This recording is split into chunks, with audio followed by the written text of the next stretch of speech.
Diamonds, Eramallur, Vadathala. Sylvester Cochin 2025 ആഘോഷങ്ങൾക്ക് തുടക്കമായി. Sylvester കൊച്ചിന്റെ നേതൃത്വത്തിൽ KCYM, HRD, സോക്പാക് എന്നിവർ സംയുക്തമായി നടത്തുന്ന സിൽവസ്റ്റർ ആഘോഷങ്ങൾക്ക് തുടക്കമായി. Delegate of apostolic administrator reverend father Shaiju Parathussery മെഴുകുതിരി തെളിയിച്ചുകൊണ്ട് ഉദ്ഘാടനം ചെയ്തു. കൊച്ചിയുടെ പൈതൃകം സംരക്ഷിക്കുന്നതിന് യുവജനങ്ങൾ ഒന്നിച്ചു വരേണ്ടത് ആവശ്യമാണെന്ന കാര്യം അച്ഛൻ ഓർമ്മപ്പെടുത്തി. ഒന്ന് പൊടി തട്ടിയെടുത്തത് ഞാനാണെന്ന് പറയാം, പക്ഷേ അതിവിടെ കൊച്ചിയിലുണ്ടായിരുന്ന വലിയൊരു ആഘോഷത്തിൻ്റെ ഓർമ്മപ്പെടുത്തലായിട്ടാണ് 5 വർഷങ്ങൾക്ക് മുന്നേ ബഹുമാനപ്പെട്ട മെൽറ്റസച്ചനും അതുപോലെ തന്നെ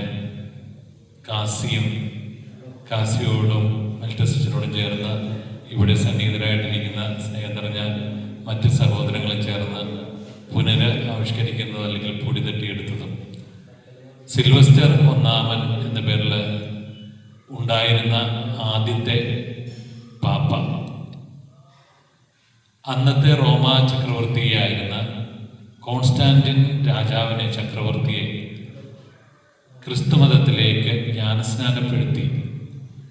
ആ ജ്ഞാനസ്നാനത്തിലൂടെ റോമാ സാമ്രാജ്യം മുഴുവൻ പ്രകാശം പരത്തി, അല്ലെ പ്രകാശം വന്നു, സ്നേഹചൈതന്യം വന്നു എന്നുള്ള ഒരു വലിയ ചരിത്ര സംഭവമുണ്ട്.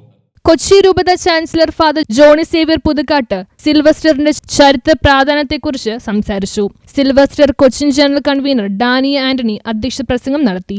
സിൽവസ്റ്റർ കൊച്ചിൻ കോർ കമ്മിറ്റി അംഗം ഫാദർ മെൽറ്റസ് ചാക്കോ കൊല്ലശ്ശേരി സിൽവസ്റ്റർ പരിപാടികളുടെ വിശദ വിവരങ്ങൾ പങ്കുവച്ചു.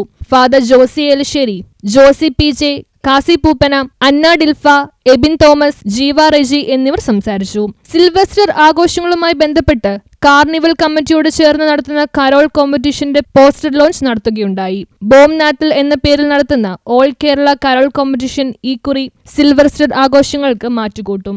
ലോഞ്ചിനോട് അനുബന്ധിച്ച് കഫീൻ ബാൻഡ് അംഗങ്ങളായ ജിക്സൺ പീറ്റർ, അതുൽ ആന്റണി എന്നിവരുടെ നേതൃത്വത്തിൽ മ്യൂസിക്കൽ പ്രോഗ്രാമും നടത്തപ്പെടും. ഇവിടെ തീർച്ചയായിട്ടും ഒത്തിരിയേറെ കാര്യങ്ങൾ ഇതിനോടനുബന്ധിച്ച് ചെയ്തിട്ടുണ്ട്. ഒരുമയോടുകൂടെ, ഐക്യത്തോടുകൂടെ യുവജനങ്ങൾ ഒരുമിച്ച് കൂട്ടായി ചേർന്ന് ബഹുമാനപ്പെട്ട ജോണിയച്ചൻ്റെ നേതൃത്വത്തിൽ ഒത്തിരി കാര്യങ്ങൾ ഈ കഴിഞ്ഞ 5 വർഷം ചെയ്തിട്ടുണ്ട്. പ്രത്യേകമായ ആശയം നമുക്ക് ഉൾക്കൊള്ളാം. കർത്താവ് പറഞ്ഞതുപോലെ, ഞാൻ ലോകത്തിൻ്റെ പ്രകാശമാകുന്നു. നമ്മളെല്ലാവരും പ്രകാശം പരത്തേണ്ടവരാണ്. പല രീതിയിൽ നമ്മുടെ പ്രവർത്തികളുണ്ട്. News bureau, Kochi.